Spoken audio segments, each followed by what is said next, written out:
Here are 10 things you must know before moving to Pleasanton, California. Let's do it.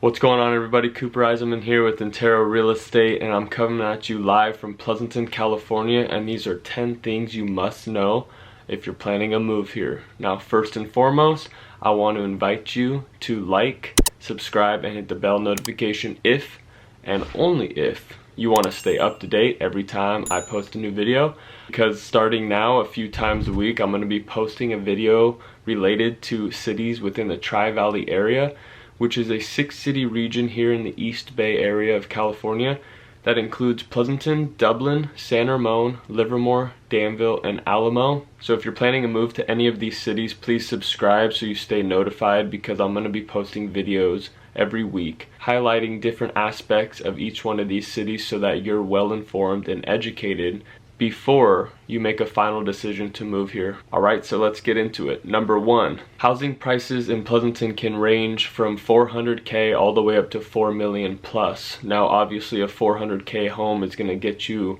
a 1-bed, 1-bath condo, which would be great if you're single or if you're in a relationship and willing to live in a place that's 600 or 700 square feet. And obviously $4 million plus is going to be the high end of a home in Pleasanton, and that's going to be located behind guard-gated communities like Ruby Hill, where you will see massive estates, 8,000 square feet plus, 5 or 6 bedrooms, 5 or 6 bathrooms, private golf course, etc. Number 2, massively important for a lot of people who live here because they choose Pleasanton over the South Bay and Peninsula cities where the high-tech companies are, because Pleasanton is less expensive than those areas. Now, very important is the charter buses that pick employees up in Pleasanton and drive them to the tech companies in the South Bay and Peninsula like Apple and Google. A lot of companies are doing this now because they obviously know their employees live 40 or 50 miles away from the companies, because they don't want to pay the high housing prices that are in the South Bay and Peninsula.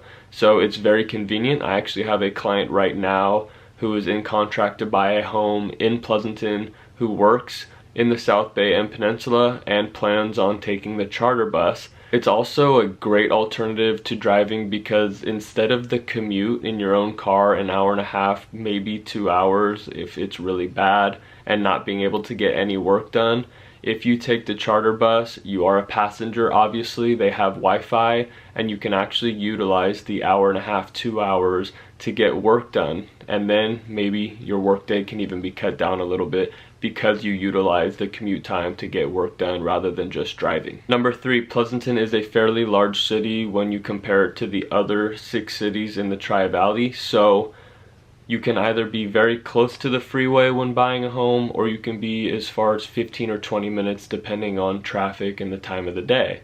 Now, me personally, this is super important because I've always lived close enough to a freeway but not too close to where I can hear it, and I've always preferred being close to the freeway in case I need to go anywhere. I myself just don't like being 15 or 20 minutes off of the freeway just to get to my house.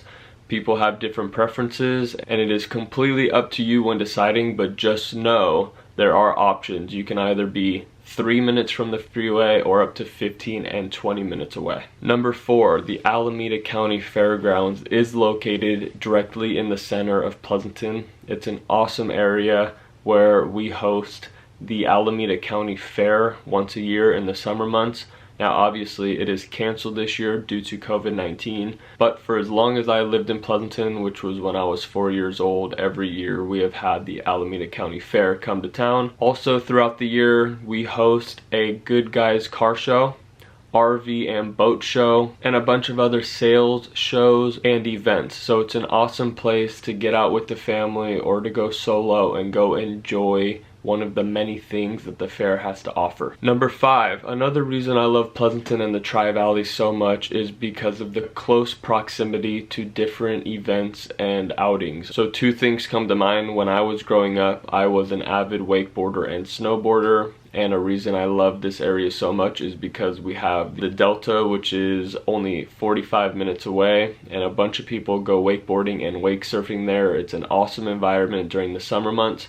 There's a community called Discovery Bay, which is a housing tract that is right on the water, which is a super fun place to go hang out on the dock. They actually have courts in the community where all the backs of the houses face each other, all the boats dock up, and you can just hang out in the middle of the court. Some families even put floating trampolines down, so all the family members, the kids, the people in the community can go hang out in the middle of their housing court and go hang out and party. It's a really fun time. Also, Tahoe is about 3 hours from the Tri-Valley area. Obviously, summer and winter sports are no problem there. Everybody knows Tahoe as one of the greatest places to go skiing and mountain biking. It's just super convenient living here and having that so close. You literally can do anything you want within a 3-hour drive, and I love it. Number 6, traffic. Now, you've heard me say it before, it's one of the most dreadful parts about this area. It is not as bad as Los Angeles, if you understand anything about that, but it is getting pretty bad. Now, Dublin is one of the fastest growing cities in America right now. They are building housing like crazy, and people are moving in and buying them up. So please note, if you are planning a move here, traffic can be pretty dreadful along the 580 corridor, which is the main freeway that runs through Pleasanton out to San Francisco and the other Peninsula and South Bay cities, and then it runs back up east through Tracy and up through Lodi, etc. So if you are planning a move here, just know that 580 gets backed up pretty bad because a lot of people actually commute west to the San Francisco and the other South Bay and Peninsula cities from Mountain House and Tracy, which is over the hill. So what usually takes you on non-traffic hours to get through the 580 corridor, which is about 15-20 minutes maybe, can take you upwards of 45 minutes to an hour and a half. So take that into consideration if you're planning a move here. And I highly recommend, if you are planning a move here, come by, stay for a few days during the week, and check out the traffic and see if it's something that you can live with. But that is another reason why the charter buses are so convenient, because you can just hop on there, they get in the carpool, the fast track lane, and they drive you straight through while you get your work done, instead of having to sit in your car alone and really just deal with the long traffic times. Number 7, I've said it before, but I'm gonna say it again. Very important to me and my family and other families that I've talked to. Pleasanton is extremely safe. It is in the top 50 safest communities in California, number 40 to be exact. The Tri-Valley area, which again is that 6-city region I mentioned, is home to 3 of the top 50 safest cities in California. So rest assured, if you're planning a move to any of the Tri-Valley area, you and your family are going to be extremely safe and not need to deal with any craziness. Number 8, weather. Something that I need to vibe with, or I'm probably not going to move to that area. Obviously, California is known for having some of the best, most consistent weather in the country. Now, the hottest day that you can probably prepare to have in Pleasanton or the Tri-Valley as a whole is going to be around 105 degrees during, the end of July, early August months. The coldest it's going to get in December is going to be around 45 degrees. So that's going to sound amazing to some people coming from negative 20 degree weather, or people who are coming from 120 degree weather. But just know that as you get settled in and get used to the California weather, you are going to notice that 105 is going to start to seem pretty hot and 45 is going to seem pretty cold. I know it's a far cry from what some of you are used to, but trust me, once you start getting used to California, you're gonna start changing. It's amazing, we love it, and another reason why I justify the higher home prices, because you just can't beat this, and no chance am I living in negative 20-degree weather. I will gladly pay the higher home prices and not have to deal with that. Number 9, also very important, childcare costs here in Pleasanton and the rest of the Tri-Valley. Obviously, most of the families who live here are dual working families, meaning husband and wife or both the partners are both currently working full-time jobs. So childcare is super important. Who's gonna watch your kids and how much does it cost and how many of them are available? Now, an infant care center, which is 2 years and under, is gonna cost you $2,000 or more a month. I know it seems extremely steep, but it is useful and people utilize it because the return on having your child be able to have solid care while you go and make your full salary makes too much sense. Now, in almost every private care facility, as soon as your child reaches 2 years old, the tuition costs go down. For example, it might come down from $2,200 a month all the way down to $1,400 a month. And it keeps going down after that, obviously, until they get into public schools. But it is super useful and needed in families where both people work, and so people utilize it. And most of these schools have waiting lists and they fill up quickly, so I suggest you call ahead or ask me for suggestions.